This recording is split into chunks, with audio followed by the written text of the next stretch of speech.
Parce que même ceux qui ont participé aux assises, n'est-ce pas, considèrent que 5 ans, c'est trop.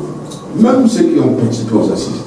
Dans les résolutions, il a été donné de prendre de 6 à 5 ans, de 6 mois à 5 ans. Voilà. Donc le gouvernement de la transition avait le choix entre les deux fourchettes. Non, ils avaient plutôt discuté ça, peut-être posé ça comme tel à la communauté internationale, dire que voilà, 6 mois à 5 ans, en ce moment-là, au moins, voilà, maintenant, mais je pense que la proposition faite, c'est que c'est directement 5 ans. D'accord. Oui, c'est ce qui avait été voilà. Après, ils sont revenus à 4 ans. Bon, ensuite, ils sont revenus à 4 ans.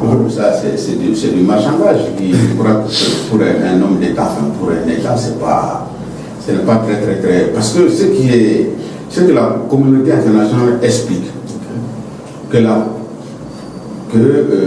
transition n'a pas vocation à faire les réformes institutionnelles.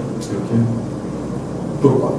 Parce que une fois qu'un régime civil est élu démocratiquement, celui qui est élu, qui viendra, il est élu sur la base d'un programme qui va présenter, il va faire la campagne en fonction de son programme. Et s'il passe, c'est ce programme-là qu'il va appliquer.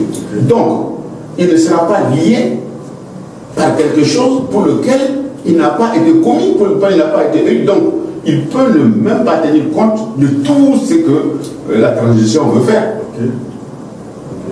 Par conséquent, on est en train de perdre du temps inutilement, puisque il n'est pas du tout certain que la personne qui va venir, qui sera élue, qui sera légitime, prenne en compte leur désir.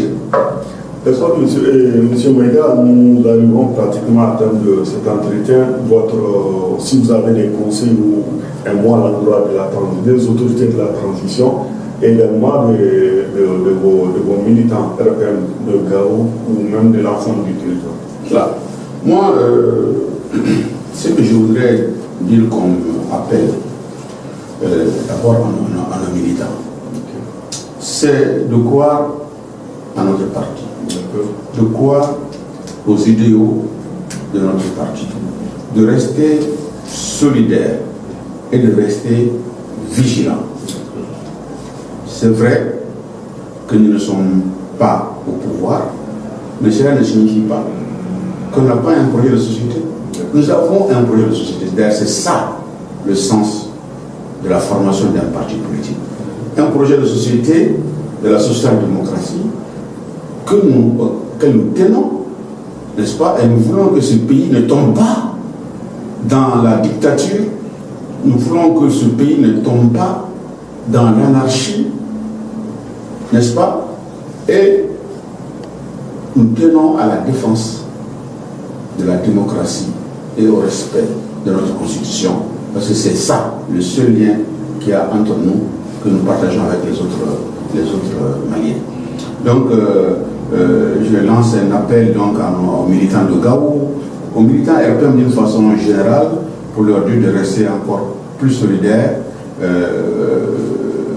plus confiants, n'est-ce pas? Et que la vie, elle est faite justement comme ça, comme on dit en Amara, donne le gadjan, donne le garçon.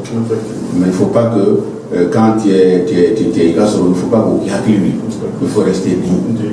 Maintenant, pour les autorités de la transition, moi je pense qu'il faut jouer à la sagesse. À la sagesse, à l'amour du pays, ne pas aller en va-t-en-guerre. Parce que diriger un pays, c'est une très lourde responsabilité.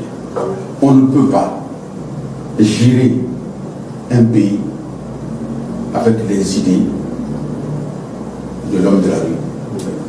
On ne peut pas gérer un pays à la légère. Il faut prendre la mesure de tout. Ça, c'est vraiment très important. Et il faut absolument chercher le consensus au niveau Le problème, c'est ni la France, ni la CEDEAO, ni la communauté internationale. Le problème, c'est nous-mêmes d'abord. On peut régler comme on le dit, les linges sales en famille. Le jour où on arrivera à parler d'une seule voix, à s'entendre sur le minimum, parce qu'on ne peut jamais s'entendre sur le tout, à s'entendre sur le minimum, ce jour-là, aucune communauté internationale, aucune CEDEAO ne peut nous imposer quoi que ce soit. Mais tant que nous restons dans la division, dans, je ne sais pas moi, l'exclusion, ça va être très très très difficile. Ça va être extrêmement difficile. Parce que avant d'aller à la communauté internationale pour proposer des choses, proposer-les d'abord aux concernés. Même si le RPM, par exemple, a perdu le pouvoir, et ça signifie que les gens du RPM ne sont pas des Maliens? Peut-on faire ce pays sans eux?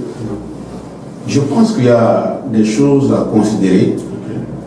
Il y a la sagesse, il faut être sage. Il faut être sage. Quand on est un responsable, quand on est devant une communauté, surtout devant un pays, je pense que ce qui commande, ce qui est recommandé, c'est d'abord la sagesse et ne pas prendre des décisions dans la précipitation, et ne pas prendre la décision seulement par le sentiment. Il faut que la raison commande le sentiment et être sage. C'est ça un homme d'État. C'est ça un homme d'État. Votre dernier mot?